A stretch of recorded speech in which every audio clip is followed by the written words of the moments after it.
Listen, I'm gonna go right back to Fuzzy Belvedere. Now, look, again, this is one of those conversations that make you go, right? Now, right after the Xbox game showcase, Tom Warren, as he's done before, dropped a pretty large nugget that, according to his sources, Gears of War E-Day and the Coalition were targeting 2025. Now, a lot of us, especially me, was like, well, it doesn't really make a lot of sense for 2025 because the 20th anniversary is 2026. So why not save that for then? And then we had a story drop from purexbox.com. It was written by Ben Kerry. It was posted this past Tuesday. And it says the Coalition continues to hype up Gears of War E-Day with new messaging in Gears 5. So the story says this: Emergence Day is upon us, folks. Xbox developer The Coalition is going back to the roots of Gears with Gears of War E-Day. And as the hype for it continues, the team has started acknowledging the upcoming sequel within Gears 5. Now, this is what it says, folks. This is verbatim from the message from the Coalition in Gears 5 that you can find right now. Emergence begins. Experience the brutal horror of Emergence Day through the eyes of Marcus Fenix in the original story of one of game's most acclaimed sagas. 14 years before Gears of War, war heroes Marcus Fenix and Dom Santiago return home to face a new nightmare, the Locust Horde. These subterranean monsters, grotesque and relentless, erupt from below, laying siege to the humanity itself. Built from the ground up with Unreal Engine 5, Gears of War E-Day delivers unprecedented graphical fidelity. Now, this is where I start to play detective because, ladies and gentlemen, if this is in fact a 2026 game, I don't know how it makes sense to do this kind of advertising for it now. Now, that changes, Fuzzy Belvedere, when you consider that the rumor, according to Tom, was that this was expected to release even before Fable, which has been confirmed for next year. So I don't know when Fable is, what they're targeting. Is it October? Is it November? It's probably going to be in the holiday. But if Tom's source is right, and this, in fact, is releasing before it, this last statement says that the game is built from the ground up with Unreal Engine 5. Gears of War E-Day delivers unprecedented graphical fidelity. I'm not saying the game is done. I'm saying the game is very far along, which again suggests that Tom Warren's connection or his source is right on the money with a 2025 release. Now, here's the other side of the coin, ladies and gentlemen. Why would they release E-Day in 2025 when the 20th anniversary is in 2026, which is expected to be the launch of the new Xbox console? Well, I'll tell you why. Because the rumored and, the phantom that everyone's been talking about, including myself, the Gears of War collection. Think about this for a second, Fuzzy. You release Gears of War E-Day in 2025, and we get an understanding as to what E-Day is. We've read about it. They've talked about it in the game, but we're going to experience it for ourselves as gamers. We're going to play it. 2026 rolls around. You drop your trilogy of Gears 1, 2, and 3 done in Unreal Engine 5. I think that makes sense. What do you think? I do like your theory on that as far as the 2025 for E-Day and 2026 you release the collection, because it's sequential and it brings everything back to the original. Like you get the tried and true fans excited because it's the story that got them hooked on the game, or basically the prequel to what got them hooked on the game. And then for all of those that are new to the franchise, that like collection would actually be probably the best way to tackle it, as opposed to trying to play the older games through back and pat and stuff, which some people might Yes. have the older 360 titles, or if they're subscribed to Game Pass, they'll have access to them. But having it where you just played this Unreal Engine 5 E-Day game, having the even though the back and pat, they upres and better frame rate and everything, you would it would almost be like taking a step back. So having it where it's refreshed, a remake in Unreal Engine 5 as well, makes perfect sense. And then by that point, when people complete the trilogy and E-Day, they can talk about Gear 6. But I was thinking about something that we talked about on One Point last night, where I guess there's a few like conspiracy theories going out there about how on the Xbox showcase, three games in particular didn't show like a release date or year or anything. Everything else either had a year or like a window or date of some kind, but it was Gears of War E-Day. It was also Perfect Dark, and then State of Decay 3. I'm kind of the mindset that I still think Gears of War E-Day is 2026. Okay. It could be 2025. Like, and the same thing is with Perfect Dark and State of Decay 3. Although I've always thought State of Decay 3 was probably further behind than all of the other titles. And I think this is part of the problem that Matt Booty talked about in 2022, where it's like we have this flow chart of all these games and we just got to figure out where to put them, kind of thing. And the thing I was thinking is, well, if you save that as a launch title for the next gen, which we know is coming in 2026, whether it's early or late, like holiday, and I kind of want to believe that maybe we get the handheld before we get the primary box in 2026. I think they stagger them a little bit. Do like Nintendo, release the handheld in like the spring or something like that, and then do the big boy console close to holidays or something along those lines. But I think there was some internal stuff where it's like, okay, which would have the greater impact, or which would piss off people less? Like if we held Fable, as much as people are excited for, if we held Fable as a launch title, people would feel like, oh, that's BS. Why did you wait so long? It should have been ready, blah, blah, blah. I think letting that one release during this current gen, and then saving something like Perfect Dark and E-Day for 2026, even though they'll still be cross-gen. If you have a series console, you'll still be able to play them. If you have an Xbox One, you may have to do the cloud streaming. But I think they're not sure if everything is going to land properly. And I think they rather let some of these games possibly have that opportunity for additional polishing. I mean, not that Coalition is in need of that. Their games come out polished each and every time. But I think they're trying to group things where it's like, well, if we do this and don't put like a release date, well, we'll still keep it cross-gen, but that will have more of an impact saying, well, this is a next-gen title. Oh, by the way, you can still play it on your series consoles in small print. So they'll pull like a PlayStation after that announcement kind of thing. But I think either plan would work great. I think, Boom, your plan, as far as how you look at it, would probably be the better fan service and probably the better onboarding for new people to the franchise. But I kind of wonder if maybe they didn't think that originally, or at least I know I didn't think of that originally. But like I definitely see it will land perfectly either way you put it. Whether it's in 2025, people will be excited. Have something like the collection for 2026 that will continue that excitement and bring more people into that franchise. If they will hold it until 2026, it's a hell of a launch title. Sure, cross gen, that's great.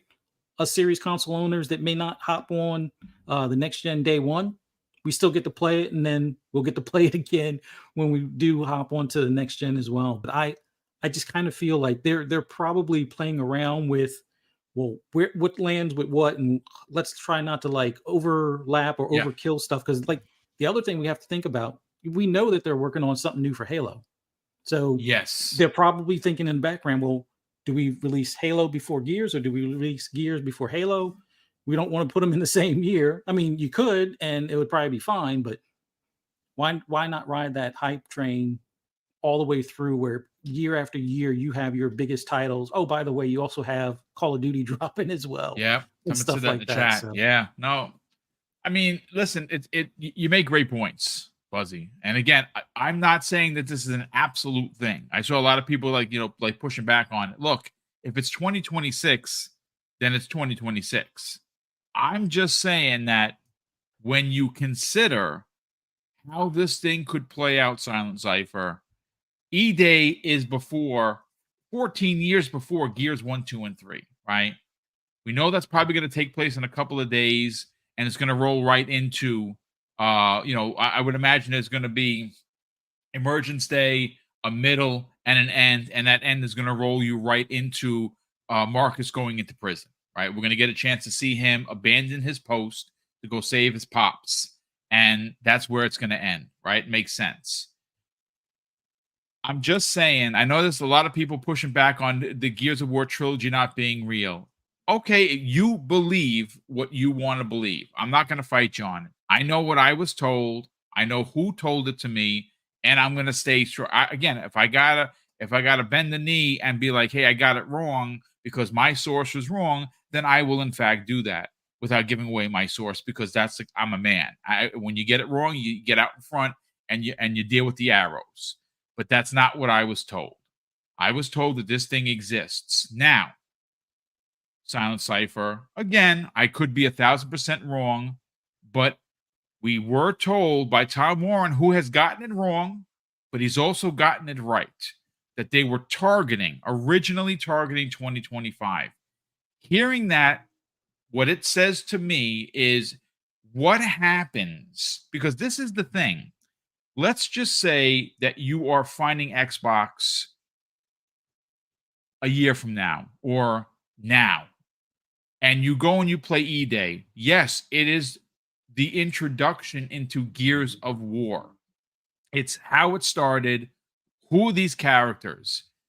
How do you ask your new player to then equate this character or these characters and move on to Gears of War 6?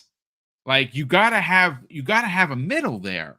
And I understand that you can go and play the old Gears trilogy, but is anyone actually gonna go out and seek that out? I don't think so. You bring it to them. You put out E-Day in 2025. You set up for the new release of a new console in 26, and in 26 to celebrate the 20th anniversary of not only Gears of War but your new console, you release an Unreal Engine 5 version, not a remaster, a full-on remake Resident Evil 2 style where you add things that were cut from the floor when they were producing this because the 360 only had so much memory, and you do it in Unreal Engine 5. To me, it seems like a perfect plan, but I'm also not a designer. What are your thoughts, man? Yeah, I agree with you that I feel like that timeline makes a lot of sense. Obviously, like, you drop E-Day, the beginning of this story with these characters, you shift into that trilogy pack, the Marcus Fenix collection, and then you have that access to the future games, right? Like you're literally I feel like the E-Day, from what we saw and from the vibes that we got with that, it pulled at those heartstrings and it pulled on those emotions the same It way did. that we, saw when we saw that original trailer for the original Gears. And I feel like this is kind of like a shift back to form for Gears. And I think this would be a really good way for them to infuse a lot of hype and excitement for that brand again in the Xbox ecosystem and get a lot of people involved that, I mean, let's face it, we're old. So, like, it's just what it is. But Gears, like you said, shocker, is almost 20 years old now, right? So, a lot of people, probably a whole generation of people, never even played the original games. So if you did it on this timeline, it would make a ton of sense. Um, I think it would be the smart move, for sure, in a marketing aspect and in promotion aspect. And I did want to touch on, because you mentioned the Marcus Fenix collection and a bunch of people putting blowback out there being like, ah, it's fake, blah, blah, blah. I understand. I understand people's thoughts on that.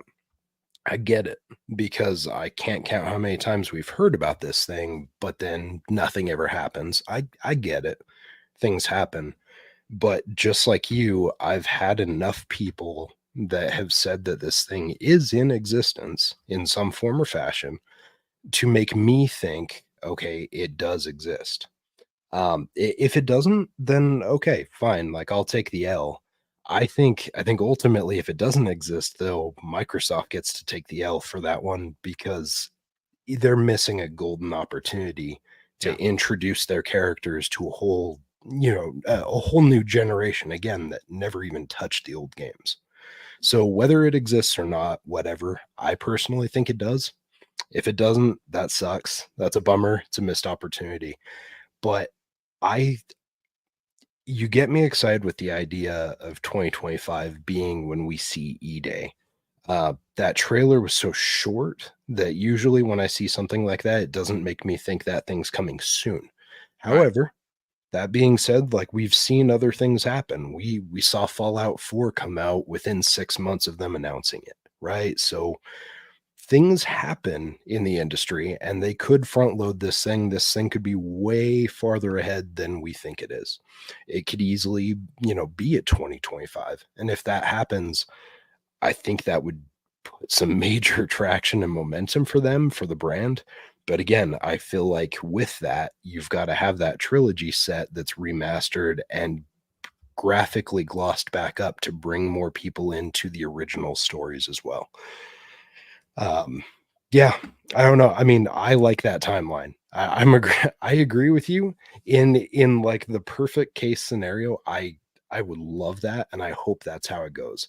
I hope that Microsoft is lining things up that way, and I hope that they're paying enough attention to how to roll those out. And if they do this, I think it could be a really big win for them. I agree. Now, I have some context. Again, I'm not trying to prove a point to be right. I'm just putting what I believe are breadcrumbs. So here's the thing. In my scenario where, and again, if I'm wrong, I'll be the first one to admit it, Korkenstein, but this is how I see things playing out. Just based on information that I have, information that has been put out there, and just some factual information about the coalition themselves. Let me break all of this down for you. 2019 was the last Gears of War game, actually, Gears 5. We are now in 2024, right? The next Gears game, if the timeline falls into place, is going to be 2025 holiday. That's a 6-year gap between a Gears of War game. That's a long time. And since then, they've only had one game that has come out that was an expansion in Hivebusters, which was phenomenal. I want to see that continue at some point. But that's 6 years from 2019 Gears 5 to potentially Gears of War E-Day in 2025. Another factoid, right? People Can Fly are working on a particular game, and the way it was worded is it's a legacy IP, and they have a $50 million budget, right? Now, we understand that People Can Fly made judgment that a lot of people didn't like. I really enjoyed it, and that's fine. A lot of people did not like it because it wasn't a mainline Gears, and there were a lot of things that were different from it, from your standard Coalition developed game. I hear you, right? They're working on a legacy IP. They have a $50 million budget. I heard people. I've actually talked this with people behind the scenes, like, yeah, but people aren't going to really dig that because they made judgment. Well, they're not reinventing the wheel, Korkenstein. They are literally taking what is there and they are moving it from Unreal Engine 3 to Unreal Engine 5, which supposedly, and I'm not a developer, is doable. You can do that and it's not going to break the bank, or it's not going to break your mind as a developer. Now, I don't know for sure because I don't develop games, but this is what I was told. If this game comes out for the 20th anniversary of Gears of War, it makes sense to me to have E-Day give you how everything started in 25, and for your launch of your new console, which potentially is going to be new players, you introduce them to Gears 1, 2, and 3 redone in Unreal Engine 5. And again, for some context, why would they advertise E-Day in Gears 5 for something that's potentially 2 years out? Like, that to me, I mean, I get you want to get people excited, but that's a little bit too far. I think it makes sense that you start advertising now for 2025. What are your thoughts on it? Yeah, there's multiple ways that this can go about. I kind of have some takes that I don't think a lot of people will be fans of. Well, no, but that's why we have these conversations. By all means, please. So I think so. There's two ways that I think this could work out. Either Gears of War Collection is going to come out first in 2025, and they'll save Gears E-Day to really showcase a new console in 2026. Yep. Or they'll do E-Day first to build up that hype, get people. Because I mean, look at what it increased over 300%. People jumping back into the Gears of War Ultimate. So or they'll either release E-Day first and then the Gears of War Collection. The take I don't think people will agree with is I think Gears of War Ultimate Collection will I think it's going to go to PlayStation. And the reason being is they're trying to gain people back into this IP. You don't start a prequel if you're not going to start rebuilding stuff from the ground up again and get people invested. It could just be a really good chance, to get a new title, a new game while you're figuring out the complex storyline of where kind of 5 left into 6. So it could just be buying some time. Buying some time. But I think Gears of War Collection will come, and just that, not E-Day, not 6. They want people to get invested into that series again. And by then, maybe already a year has passed since E-Day came out, or a few months, and people are so excited about it that now people are like, hey, I can play this for $20. I can, on my Amazon Fire Stick, no less. So that's where I think it's headed. I think they postponed. I think they have Gears ready, but I think because of the backlash of third party, they haven't been able to really adjust. And I think now they're finally in that good spot that they'll be able to say, hey, Gears will come out multiplat and it won't be that big of an issue. At least I think that's what they're waiting for until they start seeing, hey, this is really working and more people buy onto it. And eventually PlayStation will jump to that, to where they're going to start, they're already doing the PC, but they're going to start opening up their ecosystem a lot more, I think. And it'll be more of a common thing versus something that's shock and awe right now. And I think that's what they're waiting, because they need that acceptance for a major staple of Xbox to be accepted. So, like I said, it's a very controversial take, but I think that's just where it's headed. They need to get people reinvested into Gears, and they've done so much now with gaining so many people back into the Xbox ecosystem and even to other ecosystems, that now if they see that works, I mean, who knows what, maybe Master Chief Collection. Now, I think that was rumored, it just makes the most sense. You're going to get people from other ecosystems to buy in to an older IP, and you use the newer games to keep them hooked. And that's how I think. But I mean, I don't know, from a business standpoint, that's how I see it. I know people aren't going to be happy with that. I know a lot of the diehard Xbox people won't be happy with that. But I just, as a business sense, that's just what makes the most sense to me.